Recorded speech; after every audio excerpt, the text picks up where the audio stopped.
Okay, so this is pretty cool here. I have bottom of your magazine plate here, and there's a little pin right here. And I'm gonna push this in.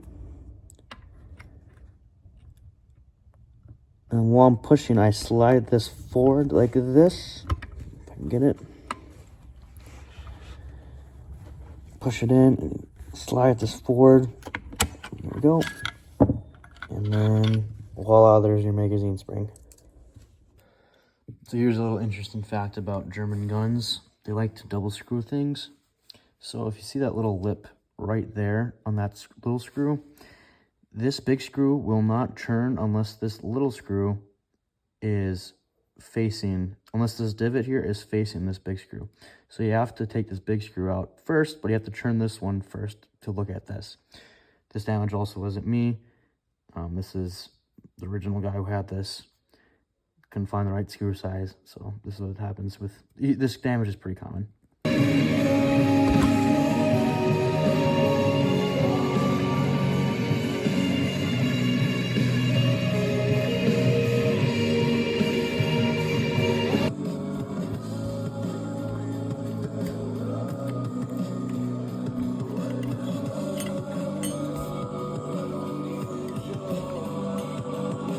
So here I took a ping out here of your bayonet lug.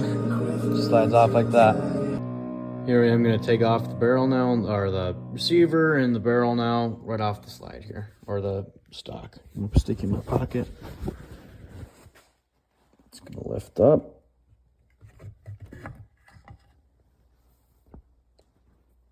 There we go.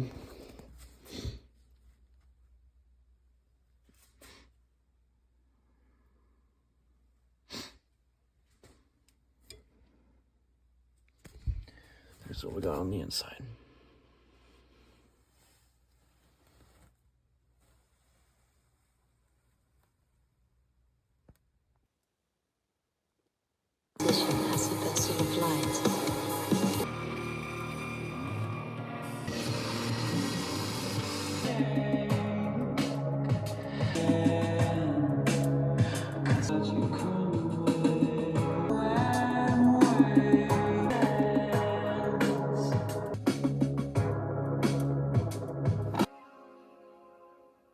So here I have all the parts now laid out, ready for the bath.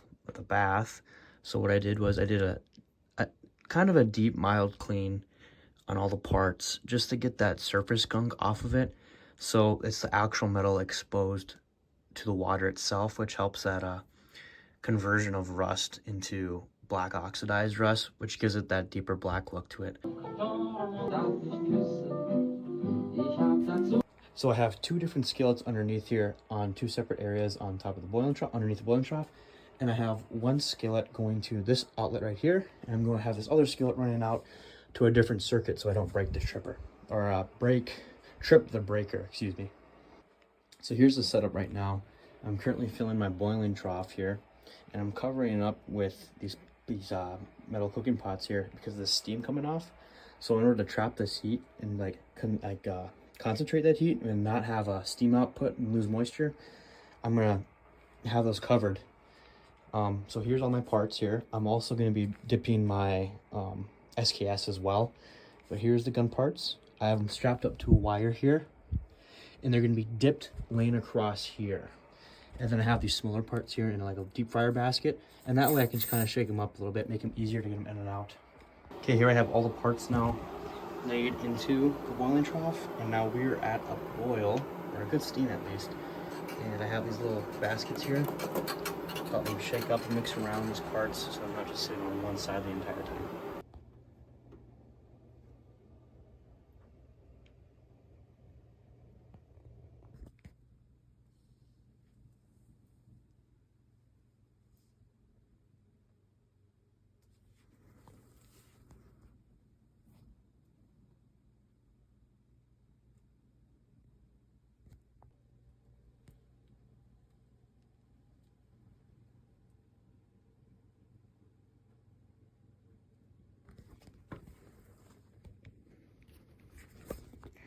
Here is the front bayonet lug.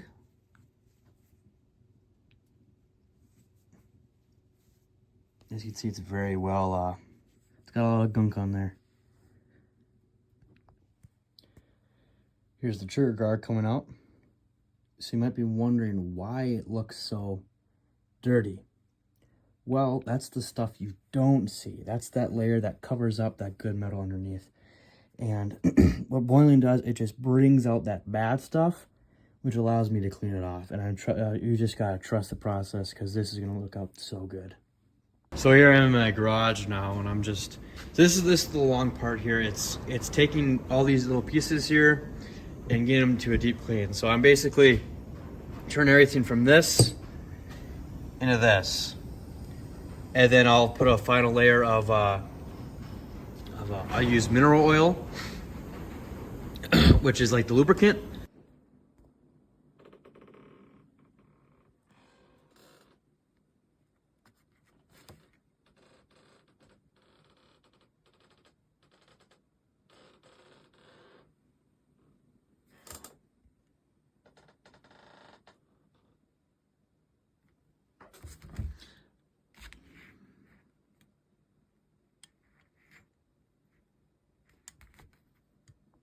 Okay, so here's the current setup. I have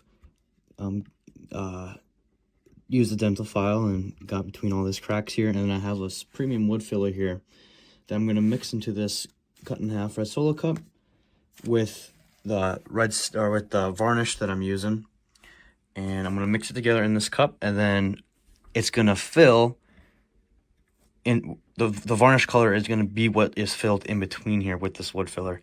And then once that dries, I'm going to put another layer of this wood finish on here, and then probably do like 3 layers of the wood finish, and then I'm going to do a light layer of sanding to match the color around the stock and have it have that like natural wear look to it.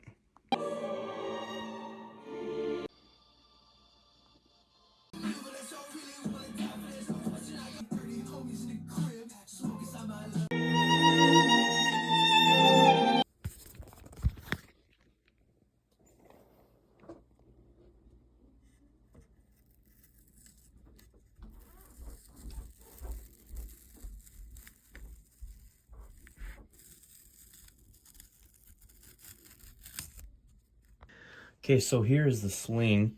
There's a couple of things I'm going to do to this. So first things first, I just want to point out what this all is. So this is all hand-stitched leather.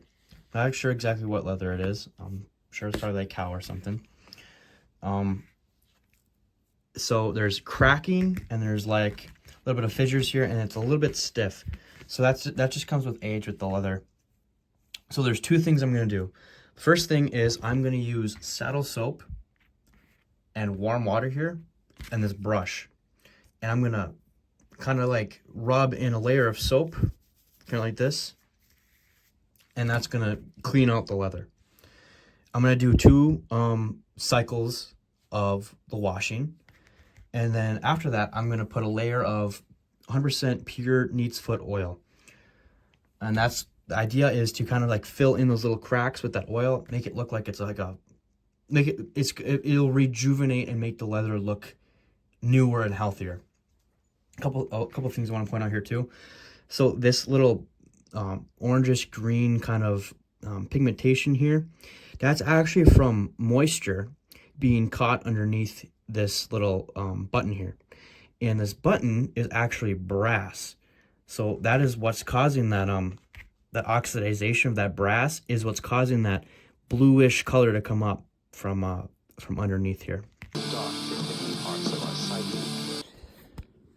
So here I got about the 6th layer, I think, either like 6th or 7th layer of saddle soap on this thing, and it is so grimy. I mean, it is taking so much longer than I thought it would to get all this dirt and grime out of it.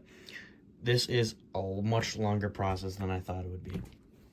Okay, I used my head a little bit, and instead of just wiping down all this grease, which is not going to happen, there's way too much for it to get off.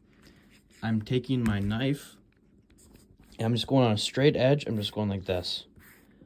I'm literally just shaving off that layer of grease. That's all I'm doing.